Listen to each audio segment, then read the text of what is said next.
This podcast is sponsored by nobody. Hey dudes, welcome to Splat from the Past, the only 80s themed horror sci-fi show where things could get totally radical. Now today is a very special episode of Splat from the Past because I will be talking to Leslie McRay, one of the most gorgeous women of all time. She played Ted's girl in the 1967 classic Valley of the Dolls, celebrating its 55th anniversary this year. And she ended up becoming a B-movie queen. She ended up doing classics like Blood Orgy of the She-Devils and Coffy, Death Race 2000, um, Hell's Bloody Devils, The Female Bunch, so many great movies. And it's going to be a great conversation today. She ended up becoming a devout Christian and a producer. She has a production company called Miracle Films, and she loves to help people. And it's just going to be a great conversation today. March Madness is starting to get really good. It's only the second week coming up, and I just feel so blessed for all that I have, even on my darkest days. And I am just truly grateful. So yeah, here is my interview with Leslie McRay. Yeah, this is such a great honor. Thank you for taking the time today. Oh, well, it's a pleasure. So, going back in time, I was reading that you had an adverse and extremely brave childhood. Your mother put you in a local beauty contest when, how old were you? Oh, no, to start with, my mother was married when she was 14, Okay. and I was born on her 15th birthday. Mm-hmm.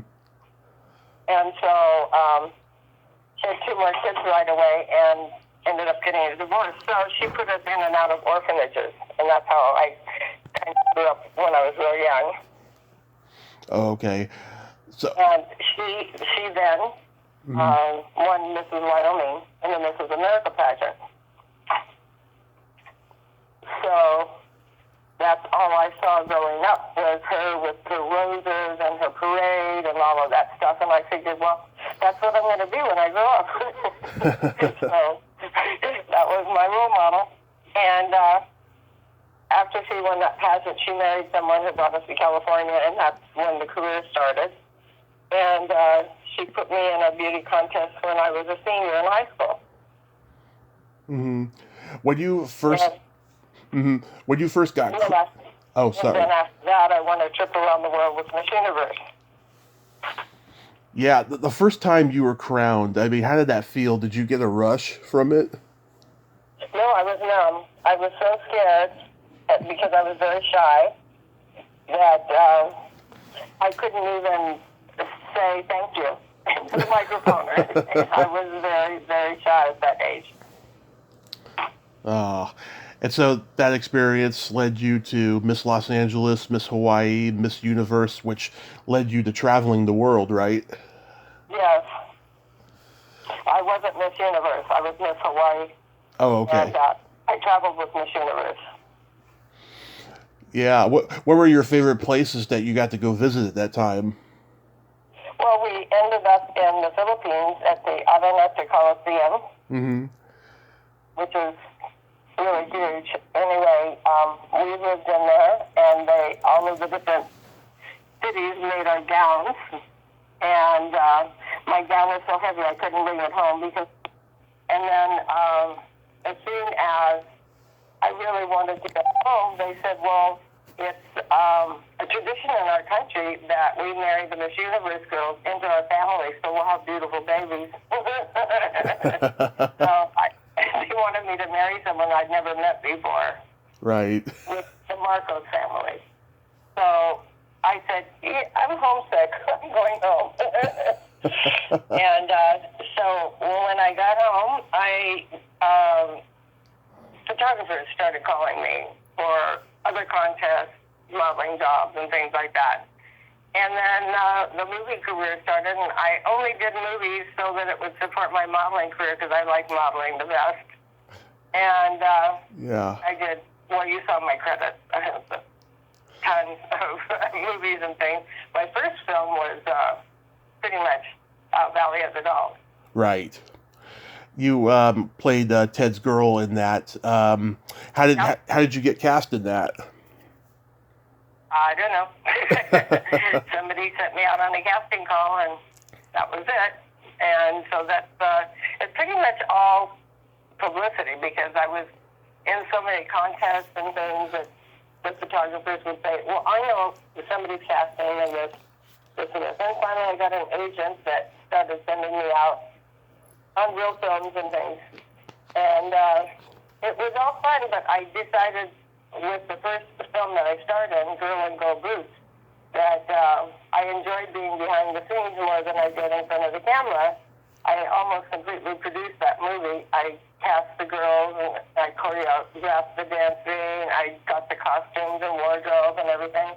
And I really enjoyed that because I have a very busy mind. And waiting around to say one line all day just never appealed to me. So that's when I first started producing films and things. So when you did Valley of the Dolls, I mean, I read that Mark Robson had a combative relationship with Sharon Tate and Patty Duke. Did you see or endure that yourself? No, not when I was there. No, that happened at a different time.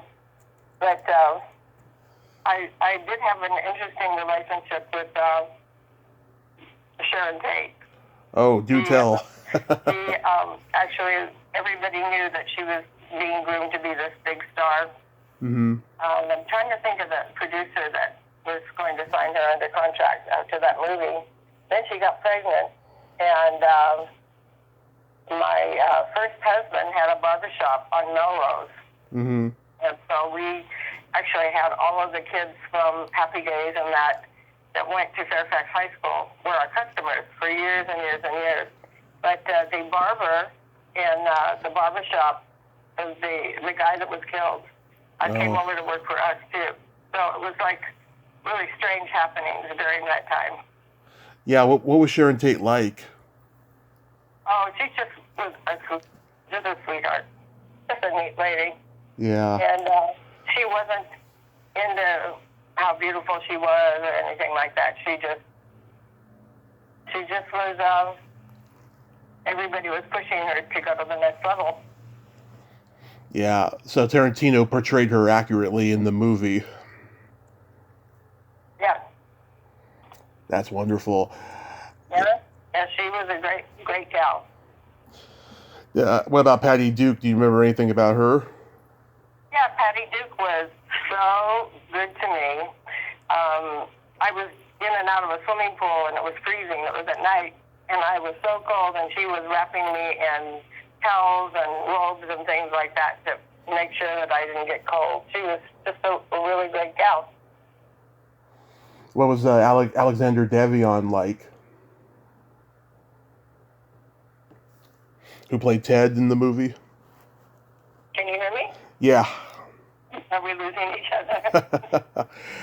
Anyway, so that was a long time ago, but throughout the years, our lives passed back and forth, and I grew up in the same school with Lana Wood, Natalie Wood's sister. Right. And she was just destroyed when Natalie died, and she kept saying that it really was a lawsuit, it really was a murder, and all of that kind of stuff. Yeah, I did I interviewed the woman who wrote the book about Natalie's drowning a few years ago, and she clued me in on Lana's feelings and all of that stuff. Yeah, it's one of the great tragedies of Hollywood. Yeah, well, that's what drugs does, Yeah. And I did a lot of films at that ranch where the Manson gang was and everything. And you could just feel bodies buried under the ground when you walked in there. Did you hang out with that Laurel Canyon crowd? No. No. I just shot several films that were shot on that ranch. Mm-hmm. So what you did two films with Ted Nichols, Girl in Gold Boots and Blood Orgy of the She Devils. How did you come to meet Ted Nichols? Ted Michaels. Yeah. They were casting a film, and I was suggested for the lead role, and I auditioned several times for that. And he said, "You have to take all your makeup off in the opening of this movie." And I said, "No, I'm not going to do that." Yeah. I was too insecure. Anyway, he said, "You have to do it for the opening of the scene, and then we go on to make you glamorous at the end." And I said, "Well, we'll see what we can do." So we fought that out, and finally I decided, okay, I'm going to do this, and I'm going to do the part, because it would show good acting, to go from one extreme to the other and everything. And I got to choreograph the dance scene and bring in the costumes, and that was cool. So I enjoyed the film because I wasn't just an actress on it. So Yeah. And then we started four-walling it through the United States. We traveled from state to state and getting the key to the cities and all that. And I had rave reviews, the actress to look forward to and all that. And then we never released the film. Wow. Yeah. Well, was there... I guess he'd sold too much, a bigger percentage than he was, So he wasn't able to release it because he owed too much money to people. So. Oh, that's no good. No. But that's the way, those kind of producers, work. They were just, good salesmen. That's all I can say. Oh yeah, I've heard a lot of stories about those independent filmmakers from that time. Just owing people money or being sued or something like that. Yeah. Yeah, they're great salesmen, but just they make bad business decisions. Yeah. Yeah, that film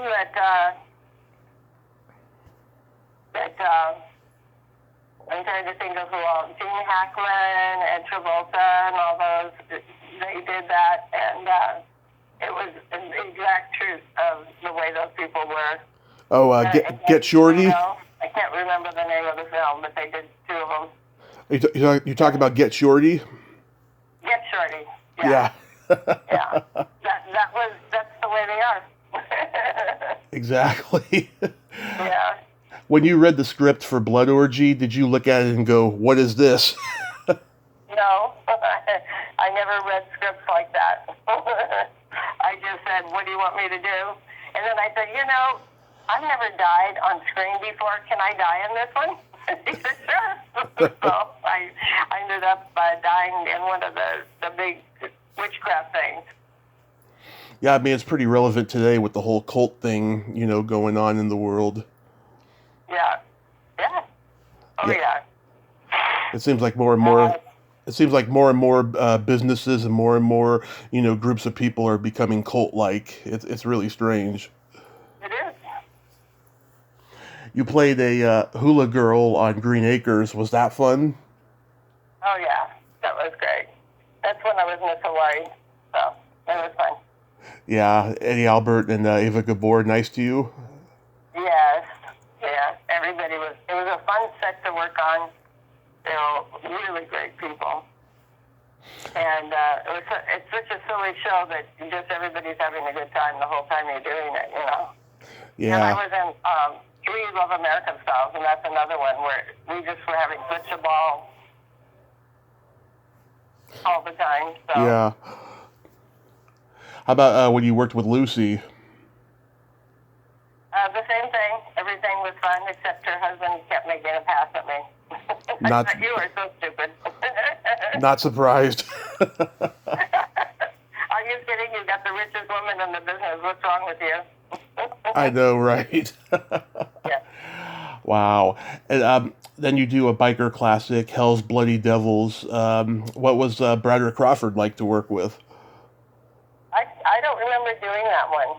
Is that one of the one of the credits in my list? Yeah.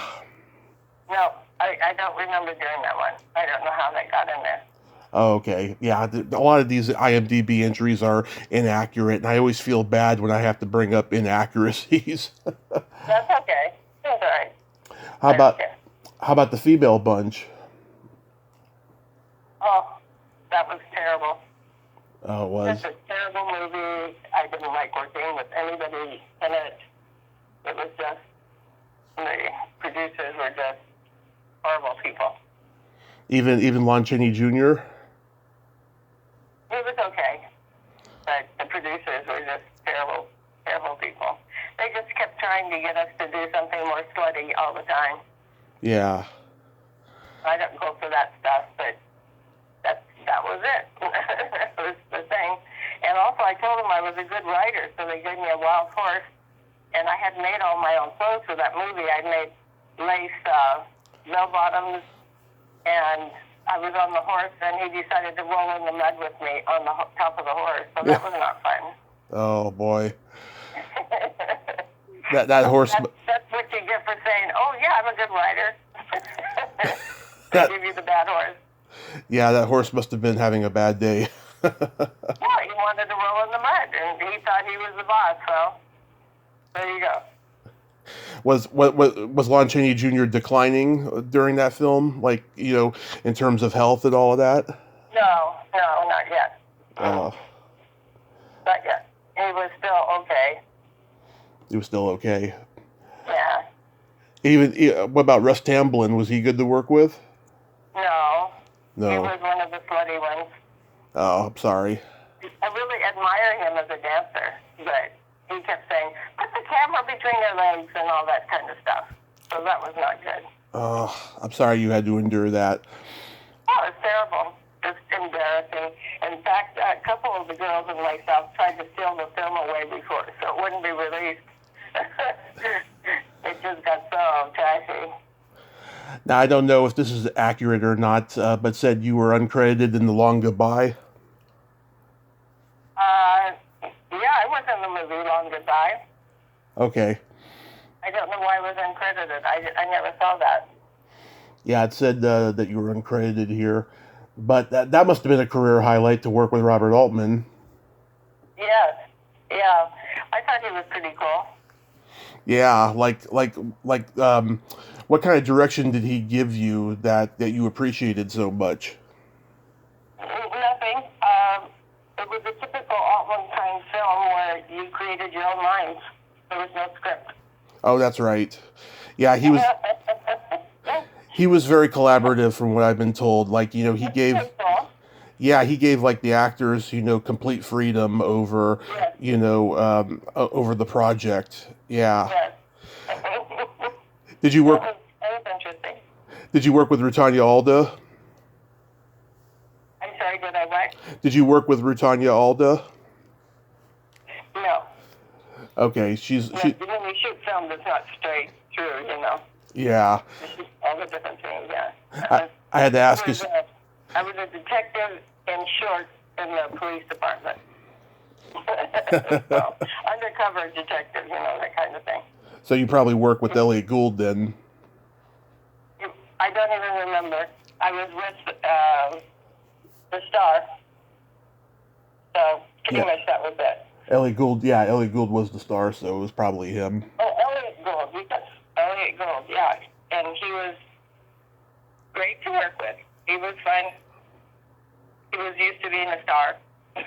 Yeah. So, the only ones that treat people badly are those who don't think that they're a star. Right. And people like Elliot have been doing it so long at that point that they're just cool to work with.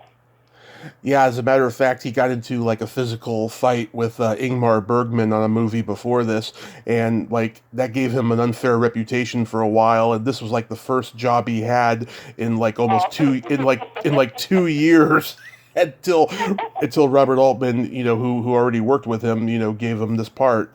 Yeah. That's crazy how that. That's crazy how I that. heard about that fight. They had a physical fight. I think he punched him or something like that. I've heard him tell the story in interviews, but Oh my gosh. I'm just paraphrasing it. Yeah. Maybe he grabbed something. I don't know. Maybe, I don't know. then That's you weird. then you entered Blaxploitation territory with Jack Hill's Coffy. Yes. How was that? Terrible. Terrible. Terrible. You didn't like working with Jack Hill? No, it was just awful films. But I just did them at the time to pay the rent so I could do my modeling, because at that time I was then an international model and was on covers and billboards. I had 3 billboards up in LA at the same time. I had the Kiss radio billboard up, and I had the El Mirador Hotel. Mm-hmm. Had a flip thing with the waterfalls and all, and then it had me in a bikini in one of those. And then I had one up with Mazatlan, Mexico. I traveled to Mexico for like 3 years to do the publicity for U.S. to Mexico. Mm-hmm. Did you at least like working with Pam Grier? With who? Pam Grier? Yes. She was real professional. Yeah, I've been told she's a sweet casting director. yeah, yeah, I've been told she's a sweet lady. Yeah, it was fine. I felt sorry for her having to be naked and everything, but she was cool about it, I guess. How about Sid Haig? Did you work with him? Who? Sid Haig? I don't remember him.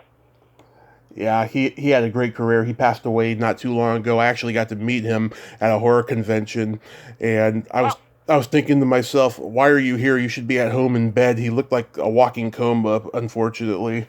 Oh, yeah, no, I never got to work with him. How about... So that's another example. You're in a film, but you don't get to meet everybody because you shoot on different days, you know? Oh, absolutely. You would think back then, though, like everyone would meet everybody because it was a lot more open. People, like everybody knew each other. It was a much smaller community back then. No. You shoot on different days, so sometimes you don't get to meet anybody. Now, with Bill and Go Boots, it was a real family kind of affair thing. We cooked a steak every night for everybody, and that was cool. Yeah. My husband was just a real family man. He had 6 kids. So, and he just did horror films. That was what he was known for. They actually published a book about him just before he passed. Oh, really? Do you know the name of that book? Or I could go look it up.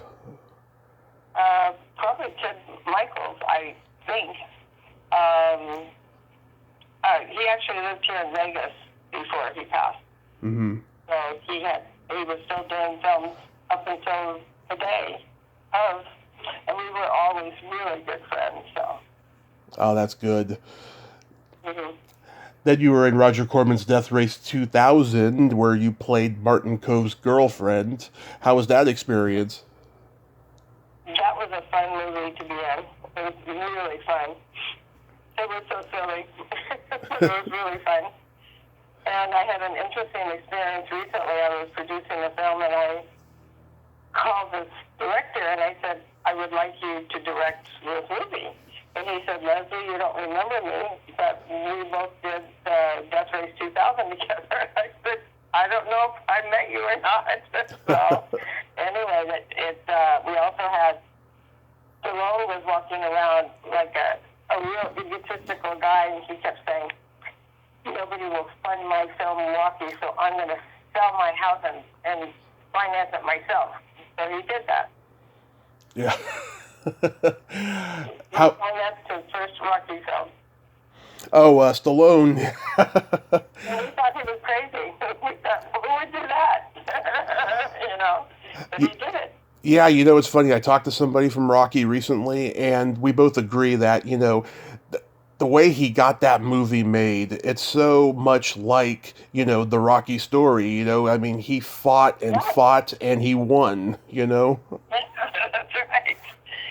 Yeah, because they would fund the film, but he wanted to star in it, and they said, nobody knows who you are, so we'll fund the film, but we have to have a star in it. And he said, no, I'm going to star in it, so I'll fund it myself.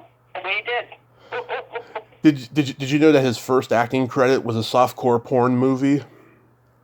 I heard that, but I didn't know anything, about it. So yeah, that surfaced like back in the '90s, and like, oh my God, me and my dad, we were cracking up at that.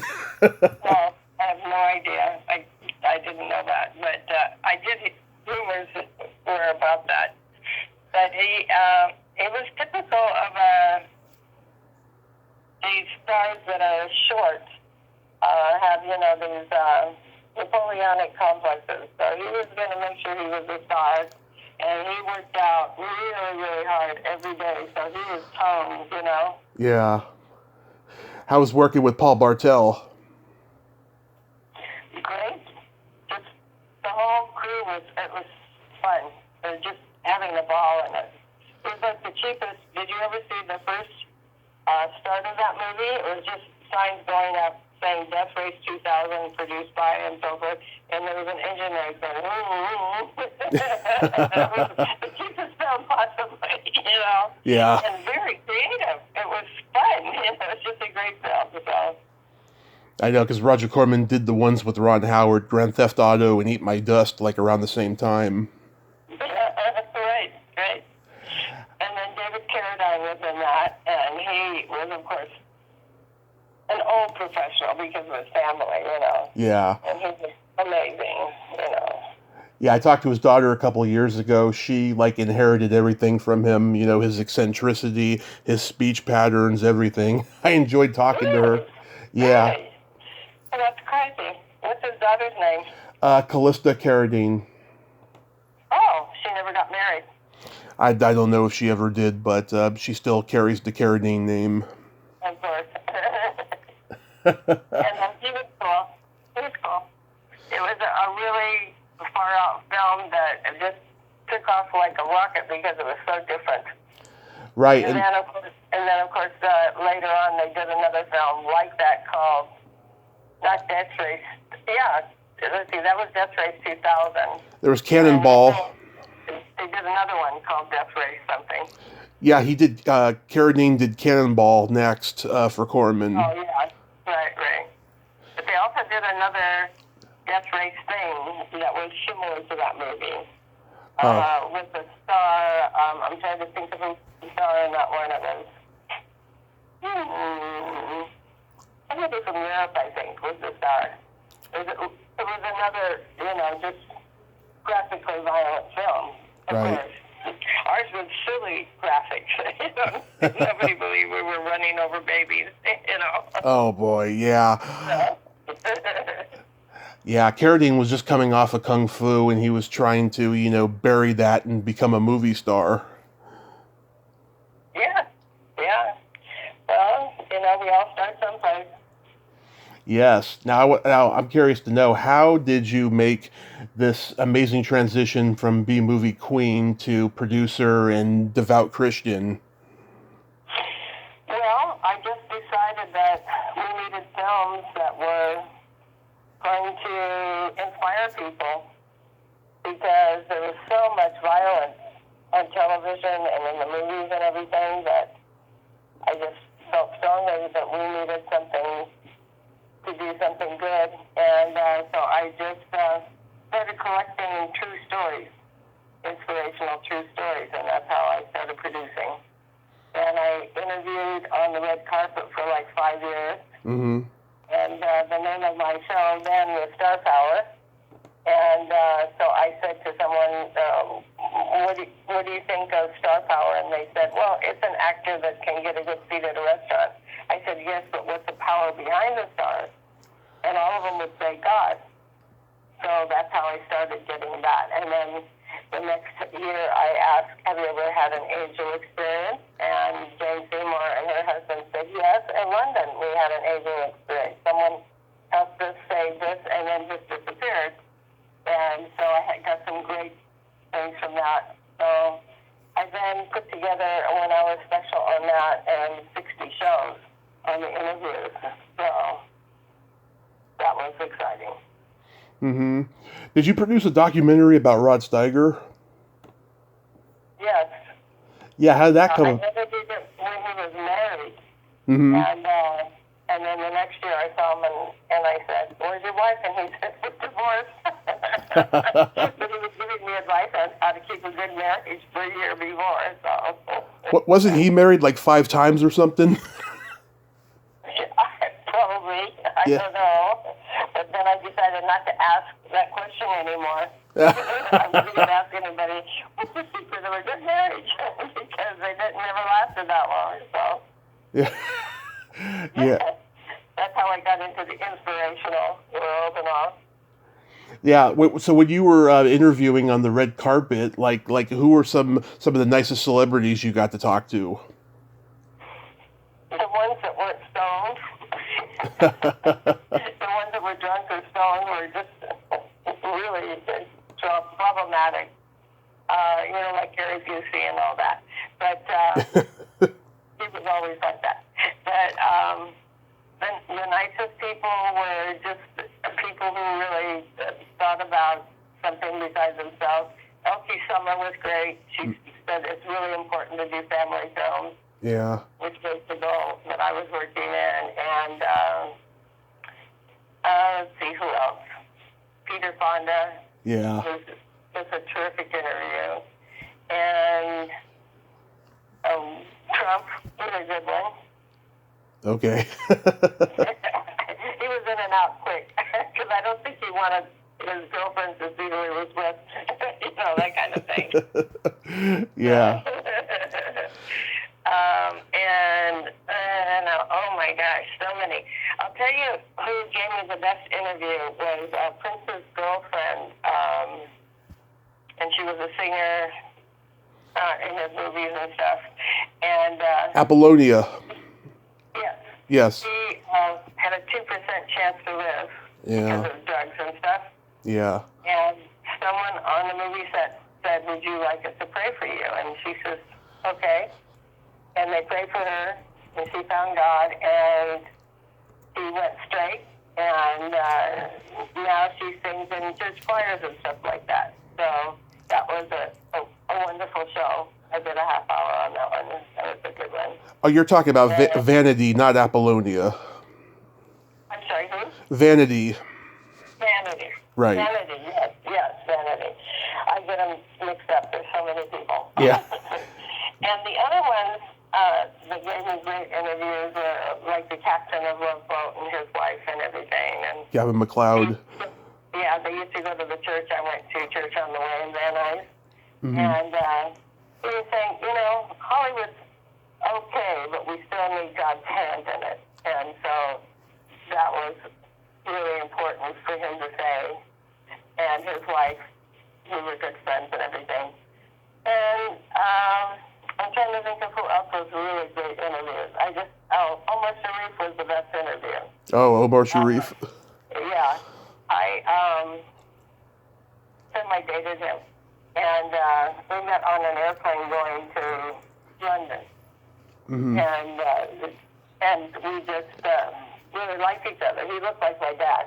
Mm-hmm. My father was Armenian, so I had a crush on him. He had a crush on me. Just after he shot with Barbra Streisand. And he said she was so talented and so brilliant and so this and so that. And I said, "You really liked her, didn't you?" And he said, "Yes, I did." Anyway, so the interview kind of went like, I said, "I understand you're not gambling anymore." And he said, "Yeah," he said, "one night I wrote a check for all that I had in the world when the casino was closing." And he said, several months later, I got even on the stock market or whatever. I went back and bought the casino, and then I realized it was better to own it than to gamble in it. And he said, I was only gambling to support my Arabian horses anyway. And he said, I only did movies for that reason.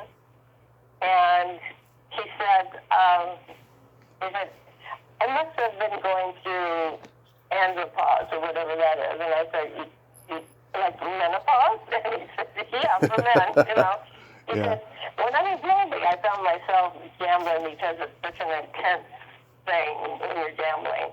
And he said, when I was in love, I didn't need to gamble. So it was a great interview. That is so awesome. So Yeah. where did the name Miracle Films come from? That's pretty much it.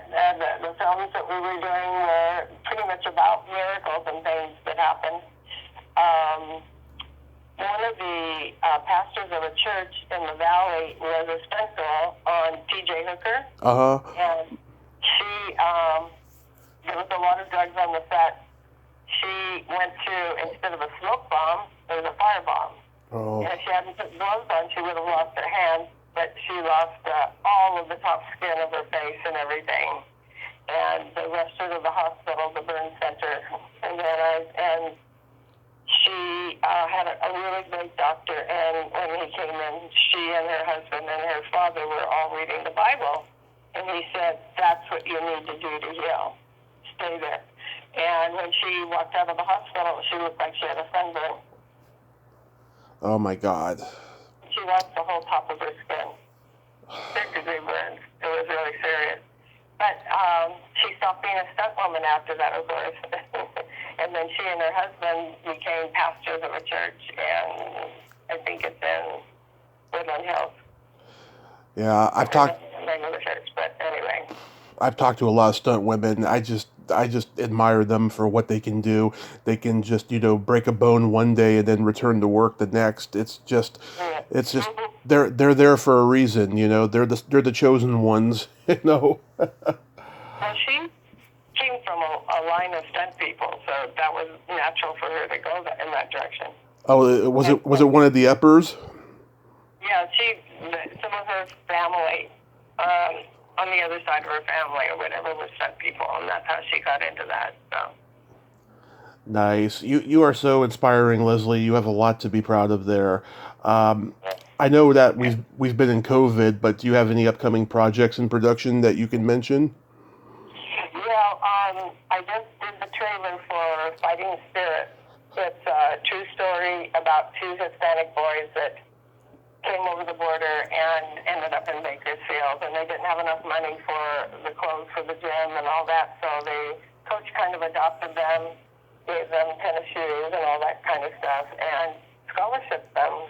And the youngest of the boys was such a good wrestler that there was like a fan club. They formed lines around the block to see him, and that's very unusual in wrestling. Anyway, so the coach was a little nutty, drank a lot, and he always wanted a winning team, and he pushed them too hard without the air conditioning on and all that. And the young one actually fell into a coma. And so it was the era of, the cars that bounce and all of that, the Cheech and Chong era, that kind of music. Right. Anyway, and so they formed a parade around the hospital the whole time he was in there. And so the brother was an atheist because he just lost his mother, now his best friend's in the hospital, and so he was sitting beside him the whole time. Anyway, the coach came in and said, you have to come back to school, you can't just stay here, we don't know if your brother's ever going to come out of this, and so forth. So pretty nurse came in and said, don't you guys want to pray for him before you go? And they said, well, what could it hurt? So they prayed, went back to the high school, and he heard his name being paged over the overhead. Mm-hmm. And his brother called him and said, I want a malt and a cheeseburger. So he came right out of the coma after they prayed. So the real true story then becomes the Rocky story, where he had to completely rebuild his mind and his body, because you lose it when your mind is, asleep. And so he really worked out, and people were cheering him on and all that, and he became the first high school champion wrestler in high school in California. Wow. And I got all the newspaper clippings and everything. So I think it's going to be a cool movie. And I think the Hispanic people really want a hero. And that's the other reason I'm doing it. I think these guys are all a little bit lost when they come here and everything, and they could use something inspirational. And I like that. I think it could be a series. Right. I agree. That's a great story there. I don't know if you read my bio, but I had a car accident and I spent 30 days in a coma in 2015. Oh. Yeah. Wow. Yeah. Wow. And so what happened? How did you get out of the coma? It's a miracle, huh? It was just a miracle, you know. I woke up on my mom's birthday, and I never forget my mother's birthday. It was just it was just this crazy cosmic thing, you know. And you know, we're Catholic. I believe in God, you know, and I believe my uncle, who I never met, he was my guardian angel. And my mom said that she felt his presence one day when she was driving during that whole ordeal, and it's just been miraculous for me. Wow. That is a great story. So you fit right in with my celebrity miracles, see? Yeah, like I said, you know, I love talking to people who are amazing and do amazing things, you know. Like I said, you know, I live by your quote, don't take no for an answer. Yeah. Yeah. Yeah, that's the only thing. When you're in show business, you can't focus on anybody else or anything else but career and just stay there and just stay focused. I When somebody comes out of a coma like that, that's a real God thing. Yeah, I have a theory. People who don't believe in not taking no for an answer, those are people who have had things handed to them, and they don't know what it's like to, you know, be told no a lot and persevere and work hard, you know. But I just love that quote. I use it all the time. Oh, that's wonderful. Well, good for you, and that's why you're doing the work you're doing. Absolutely. You Well, need to touch lives. absolutely, that's what I'm trying to do. You know, I've brought so many like cult movie actors together that they lost touch for many years. You know, and I brought them together, and stuff like that. It has just been it's been a godsend to me. Would you do me a favor? Email me your story. I sure will. Okay. I I would love that. I sure will. Leslie, I thank you so much for coming on today. I think you're one of the most gorgeous women of all time, and I just love Oh, thank you. I, l- yes, I love what you're doing, and please be safe out there, and God bless you. Okay. Thank you. If you know of anybody that needs a tax write-off or anything, I have a nonprofit for my films, and they can get a tax write-off and all of that kind of stuff and be a producer in one of our films too. So just keep that in mind. I will keep that in mind, and I will put that out there. You know, if I happen to come across somebody who needs a tax write-off of a film. Yeah. Or want to be a producer. Either way, you know. Yes. Well, Okay. And I will send you a letter on that. I will send you a letter on my nonprofit. love it, love it. Thank you, and just Okay. have a great day. Okay, you too. God bless. God bless. Well, there you have it. Leslie McRay. Ain't she a sweetheart? Oh, what a great lady, huh? And she's overcome so much. She's been, you know, in those, you know, she was in those experiences that weren't so good on the set of cult films, you know. I mean, obviously, you know, she laughs a lot of it off, but, you know, at least she took that negative energy and turned it into something good, and she's saving people's lives and making films about those lives. Well, until next time, this is Tommy Throwback Kovac saying there's no shame in living in the past because the present sucks. Later, dudes.